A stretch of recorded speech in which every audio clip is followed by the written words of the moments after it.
Hello बच्चों, आज हम पढ़ेंगे हमारी पिछली कविता जो कि हम भी सीखें।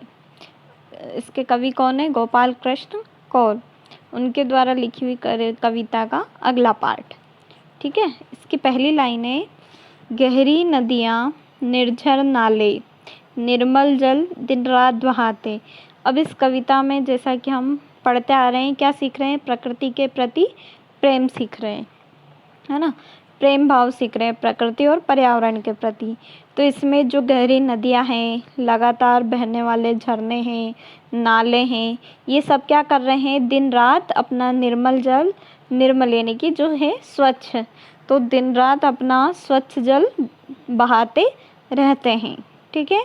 गहरी नदियाँ निर्झर नाले, निर्मल जल दिन रात बहाते, यानी कि जो नदियाँ, गहरी नदियाँ हैं, झरने हैं, नाले हैं, ये सब क्या कर रहे हैं? दिन रात अपना स्वच्छ जल बहा रहे हैं। किसके लिए बहा रहे हैं?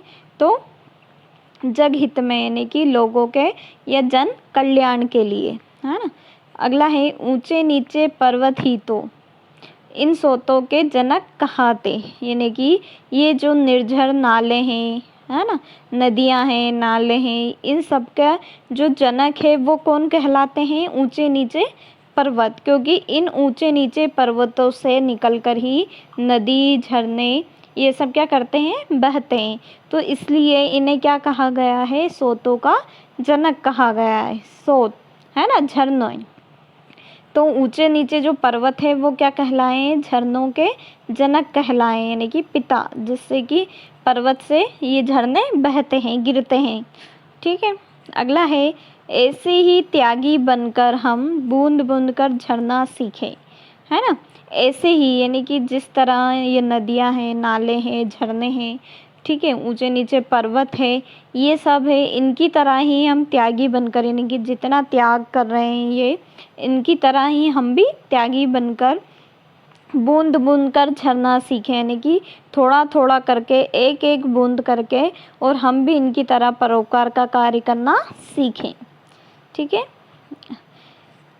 सबका पालन करने वाली, अन्न उगाती धरती प्यारी। अब यहाँ किसके बारे में कहा गया है? हमारी धरती, प्रकृति के बारे में।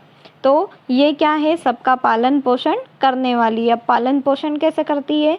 तो इसके द्वारा क्या प्राप्त होता है? हमें अनाज प्राप्त होता है, अन्न प्राप्त होता है ना, जिससे कि मनुष्यों का पालन पोषण होता है, पशु पक्षियों का पालन पोषण होता है। तो इन सब का पालन पोषण करने वाली कौन है? हमारी प्यारी धरती है। ठीक है।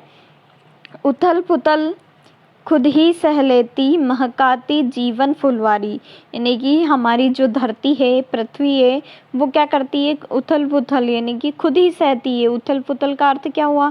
जैसे कि हम अन्न उगाएंगे तो अन्न के लिए, उगाने के लिए, बीज बोने के लिए पहले क्या करेंगे? उसमें हल से उसको फाल से विदीर्ण करेंगे, यानी कि क्या करेंगे? उसमें हल चलाएंगे, बक्खर चलाएंगे। तो इस सब से क्या होती है? उसकी मिट्टी क्या हो जाती है? उथल पुथल हो जाती है। तो वो सारे कष्ट कौन सहती है?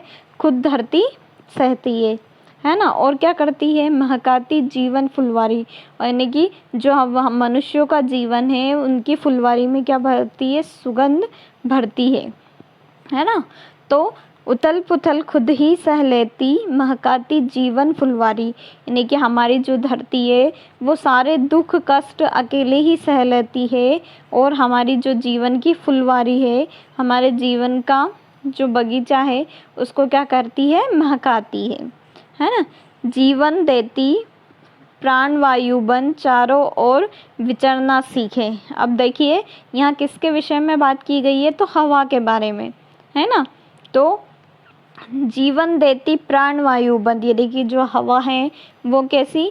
प्राण वायु बन करके, प्राण वायु किसको कहा गया है? ऑक्सीजन को, है ना। तो जो ऑक्सीजन है वो क्या करती है? हमें जीवन प्रदान करती है, इसीलिए उसे क्या कहा गया है? हमारी प्राण वायु कहा गया है।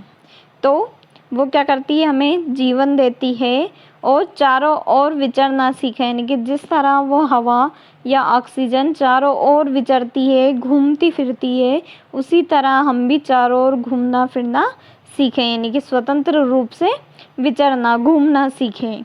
ठीक है। एक बार और देखिए, जीवन देती प्राणवायु बन, चारों ओर विचरना सीखे। यानी कि यहाँ किसके विषय में कवि ने बात की है, तो वायु के विषय में। अब वायु कौन सी, तो हमारी प्राणवायु। प्राणवायु किसे कहा गया है, ऑक्सीजन को।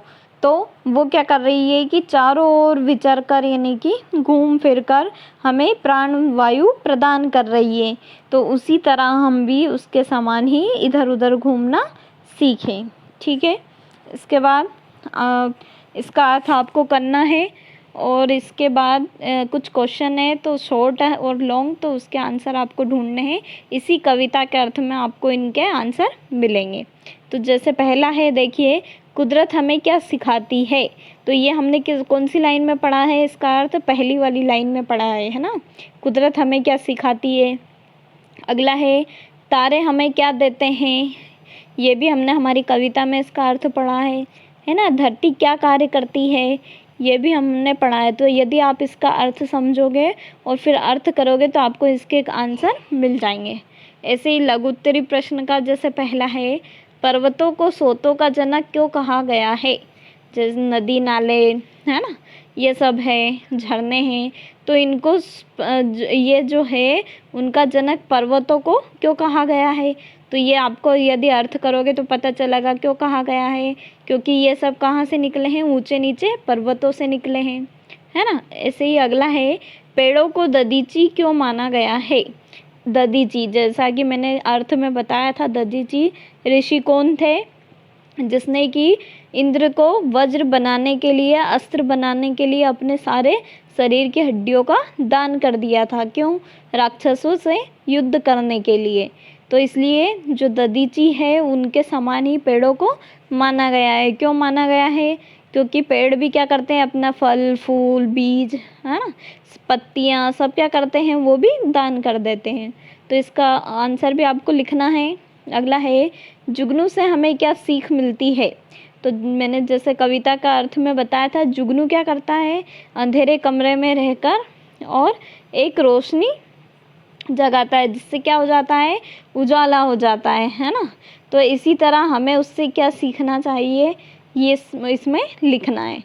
ठीक है, थैंक यू।